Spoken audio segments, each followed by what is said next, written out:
You know that saying, when you marry someone, you also marry their family? Yeah, I used to laugh at that. Now, I realize it's one of life's darkest warnings disguised as a joke. My name's Evan, 31 years old, and I married my wife Claire 2 years ago. She's amazing, kind, smart, strong-willed, and far more patient than I'll ever be. But her mother is a force of nature. Let's call her Nancy. Nancy has always seen herself as the queen. Everything, every event, every holiday, every major life moment revolves around her. And for a while, I tolerated it because I loved Claire and figured, hey, I can handle one difficult in-law. But I was wrong, because when we got engaged, Nancy turned from difficult into diabolical. When I proposed, Claire was over the moon. She cried. We hugged. We called our families. It was one of the best nights of my life. But Nancy's first reaction? Oh, I didn't think you'd actually do it this soon. That should have been my warning. A week later, she called Claire and said, Sweetie, I still have my wedding dress. It would mean so much if you wore it. Claire tried to be gentle. Mom, that's sweet, but I already have a style in mind. Nancy sighed, dramatically. I just thought you cared about family tradition. That's when it started, the subtle guilt, the constant suggestions, the passive-aggressive remarks about how young people don't understand real commitment. I told Claire, we need to set boundaries early. She agreed, but she still wanted to keep the peace. Nancy insisted on being involved in planning, and by involved, she meant in control. She'd show up at our venue appointments uninvited, change the seating chart without asking, and even called our florist to approve the arrangements. The kicker? She tried to convince Claire to move the wedding date because Mercury will be in retrograde. I thought she was joking. She wasn't.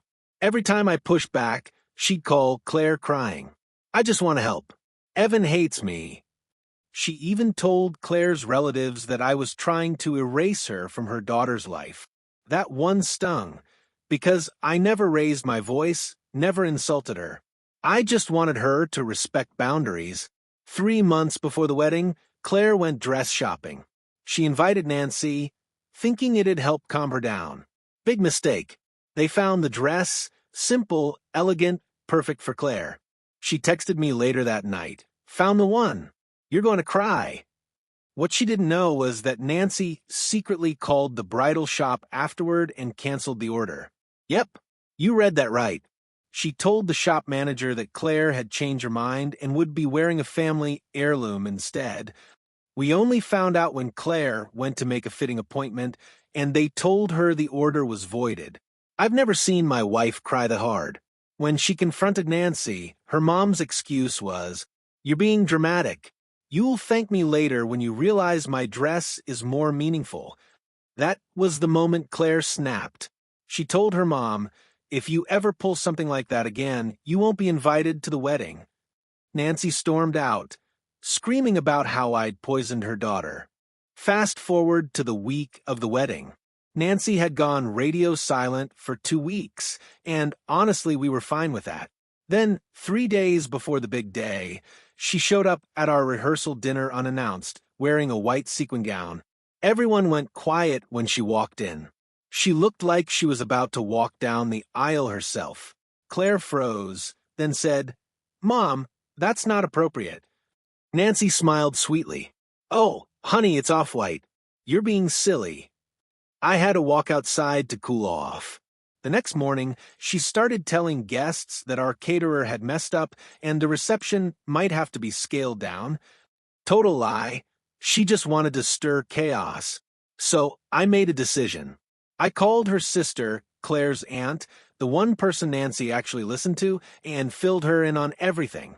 That woman deserves a medal, because what she did next was pure art. Day of the wedding. Everyone's dressed, guests are arriving, music playing softly in the background. Nancy shows up again, this time wearing the same color dress as the bridesmaids, like she was trying to blend in but still stand out. Before she could start causing trouble, her sister, Aunt Marlene, intercepted her. They had a quiet but intense conversation off to the side. I couldn't hear it, but I could see the body language. Nancy's smile disappeared. She looked defeated. Later, Marlene told me, I reminded her that this isn't her show, and if she pulls anything, she'll be escorted out. Apparently, Nancy believed her, because for the first time in months, she sat quietly during the ceremony. But of course, she couldn't let it end peacefully. At the reception, during the speeches, she suddenly stood up, grabbed the mic, and said, I just want to say, I hope my daughter remembers where she came from and doesn't forget her real family now that she's married. Half the room gasped. The DJ froze. Claire's face turned crimson. I stepped up, gently took the mic, and said, and I hope she remembers that love means respecting people's boundaries even when they make you uncomfortable. Crowd cheered. Nancy sat down. End of story. After the wedding, we went low contact. Nancy still sends the occasional guilt trip text. I miss you, but I guess you're too busy for your mother now. Claire doesn't respond anymore. We're happier than ever. No drama, no manipulation, just peace. And you know what? I'm grateful for it, because surviving Nancy's chaos made us stronger together. Some people say family is forever. I say boundaries are. Dealing with a manipulative in-law isn't just about surviving their drama, it's about protecting your relationship from it. Sometimes love means drawing a line and saying, you don't get to cross this one. And once you do, you find out who's really on your side.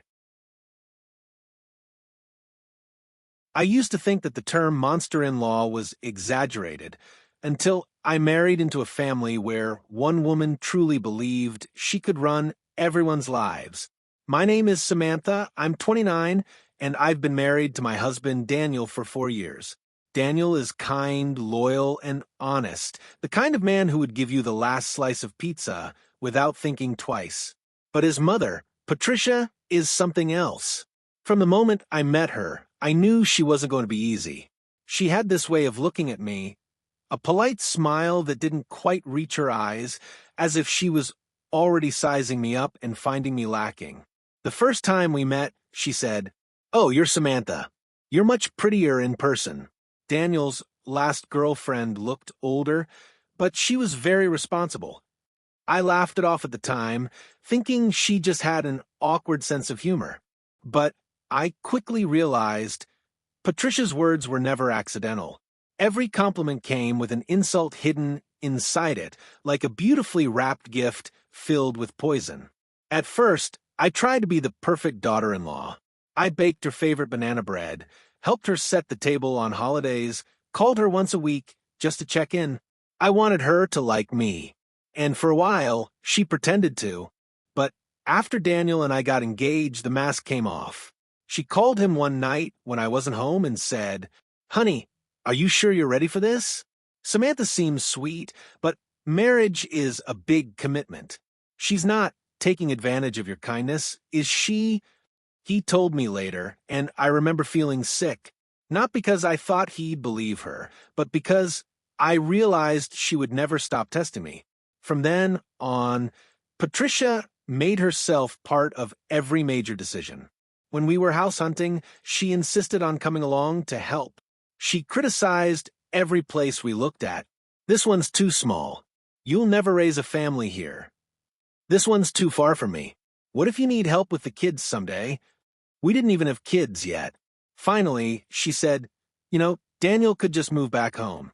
You could save money until you're more stable. I was stunned.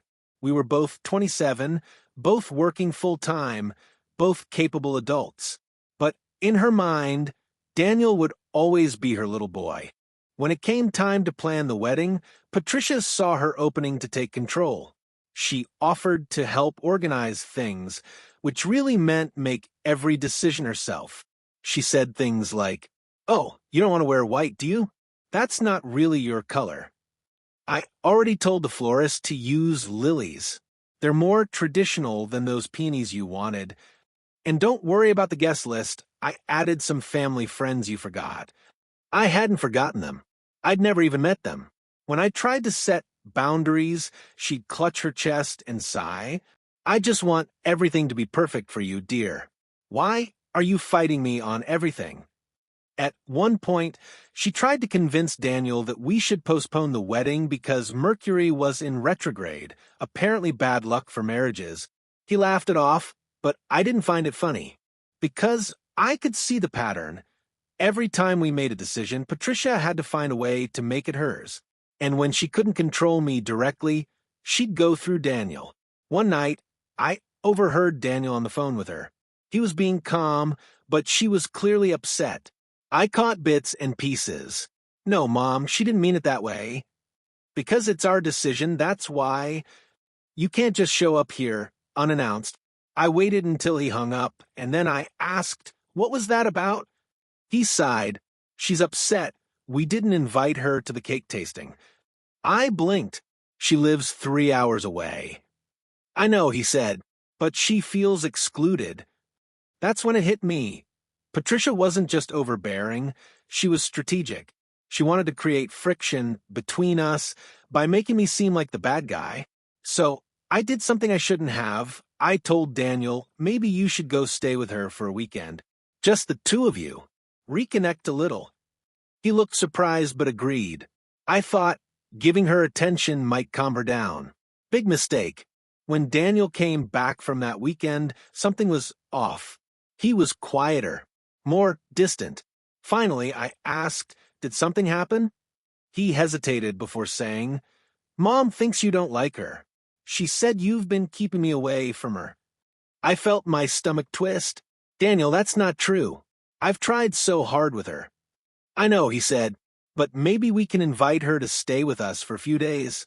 Show her she's welcome. Against my better judgment, I agreed. Patricia arrived the following weekend with 3 suitcases, a slow cooker, and a look that said, this is my house now. She criticized everything. You use olive oil to cook eggs? That's too heavy. Oh, you bought that couch? It looks cheap. Why is Daniel folding laundry? You should be doing that. Every time I tried to respond, Daniel would shoot me a pleading look, silently begging me not to start a fight. So I stayed quiet. But Patricia noticed that, too. That night, she said to him, loud enough for me to hear from the kitchen, you know, your wife doesn't seem very grateful. I raised you better than this. I snapped. I walked in and said, Patricia, I appreciate your input, but this is our home. You're a guest here, and I expect you to respect that. She stared at me in shock, then burst into tears. Of course. Daniel spent the next hour trying to calm her down while she sobbed about how I'd never treated her this cruelly before. By the time she left, I felt like the villain in my own marriage. Things got worse after we got married. Patricia called every day. If Daniel didn't pick up, she'd text me instead. Is Daniel okay? Why isn't he answering me? I hope you're not keeping him too busy. I started to feel like I was living under surveillance. One weekend, she insisted we come to her house for dinner. I didn't want to go, but Daniel begged, so I relented. The moment we arrived, she hugged him tightly and ignored me completely. During dinner, she made constant digs at me. Daniel, do you remember how I used to make your favorite roast? I bet you miss Raal home-cooked food. You used to be so organized before you met Samantha. I smiled through gritted teeth, but when we got home, I told Daniel, I can't do this anymore. He finally looked tired, like he'd been fighting a war on 2 fronts. I know, he said quietly. I'll talk to her. And he did. He told her we needed space, that she couldn't call every day, couldn't show up without asking, couldn't treat me like an intruder in my own marriage. Patricia's reaction? She stopped speaking to both of us for an entire month. I wish I could say I felt guilty, but honestly, it was the most peaceful month of my life. Then one night, Daniel's phone rang. It was Patricia, sobbing. Mom? What's wrong? He asked, panicked. I fell in the kitchen, she cried. I think I broke something. I'm all alone. We dropped everything and drove to her house, only to find her sitting comfortably on the couch with a cup of tea, watching TV. When Daniel asked what happened, she said, "Oh, I slipped a little, but I'm fine now. I just wanted to see you." I saw the look on his face: confusion, disappointment, exhaustion. That was the moment Patricia lost her power over him. He realized she wasn't helpless, she was manipulative. When I first met my wife, Melissa, I thought her family was picture perfect. Her dad was quiet and polite, her little brother obsessed with cars, and her mom, Janet, seemed warm, almost too warm. She hugged me the first time we met and said, "I'm just so happy my baby finally found someone decent." It felt nice at first. Janet baked pies, sent holiday cards, texted me memes. She even called me son after only 3 months of dating. But that warmth was a trap, like stepping into quicksand. When Melissa and I got engaged, Janet's enthusiasm turned possessive. She'd text Melissa nonstop. "Have you picked a date yet?" "I have thoughts." Don't let him rush you. Remember, marriage changes people. It started as little things easy to ignore, but little things add up. After the engagement, Janet insisted on helping. Helping meant taking over. She showed up to venue tours uninvited. She told vendors she was paying for everything, a lie that caused confusion and embarrassment every time I had to correct it. Then came the money offer. "You two shouldn't go into debt for a wedding," she said sweetly. "I'll cover it, but I want a few say-sos." A few say-sos turned into everything. Guest list, menu, colors. She even tried to pick Melissa's dress. I told Melissa, we can't keep letting her bulldoze us. She sighed. She just wants to feel included. I bit my tongue. Love makes you try to understand people who don't deserve understanding. The week before the wedding, Janet accidentally told Melissa that I'd once gone out with a coworker before we were official. "I just think you deserve full transparency, dear."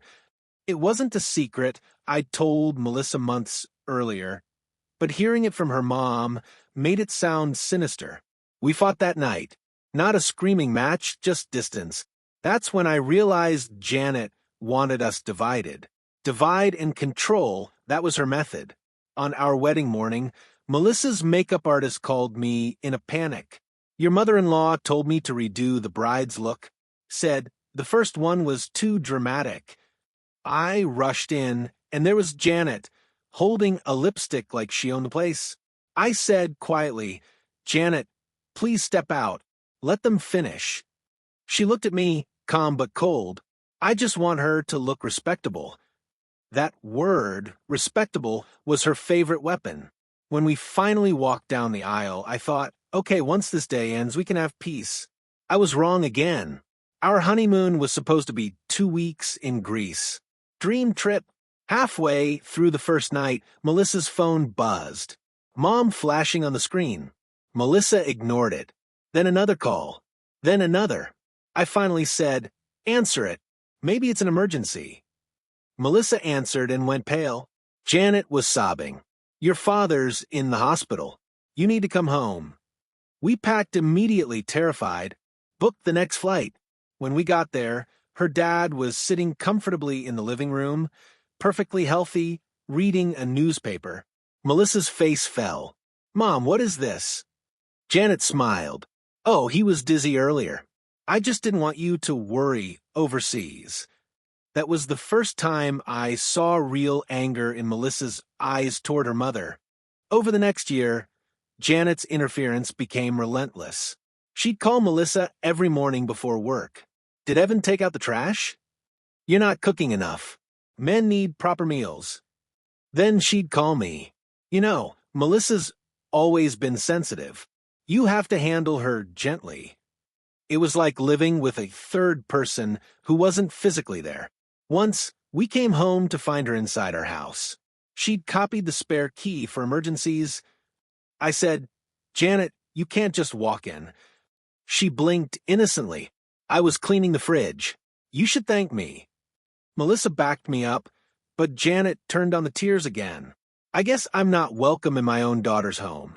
We changed the locks that weekend.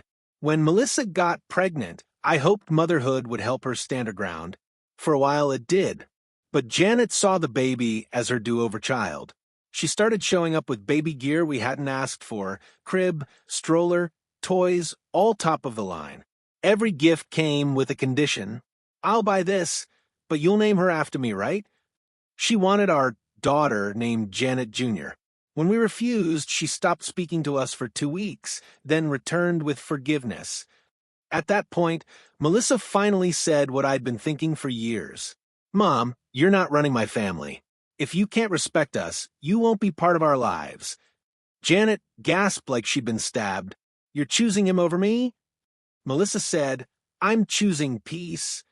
Janet didn't believe in consequences until they arrived. A few months after the baby was born, she posted a long Facebook rant about how modern wives don't respect family anymore. She tagged Melissa. Friends and relatives saw it. The backlash was instant. Even her husband commented, "This isn't fair to our daughter." Janet tried to delete it, but screenshots spread. The family turned on her. Her queen of the family reputation crumbled overnight. That was karma's first tap on the door. A few days later, we got a long text. I realize now I pushed too hard. I'll give you space. For the first time ever, she meant it. Maybe because she finally saw that her manipulation no longer worked. Maybe because losing her family hurt more than being right. Melissa forgave her eventually, but on our terms. Janet's now welcome for short visits, supervised and peaceful. She still tries her old tricks sometimes, but they fall flat. And me? I learned that love doesn't mean endless tolerance. Sometimes love means saying no loud enough that the world hears it. A year later, Janet confessed something to Melissa.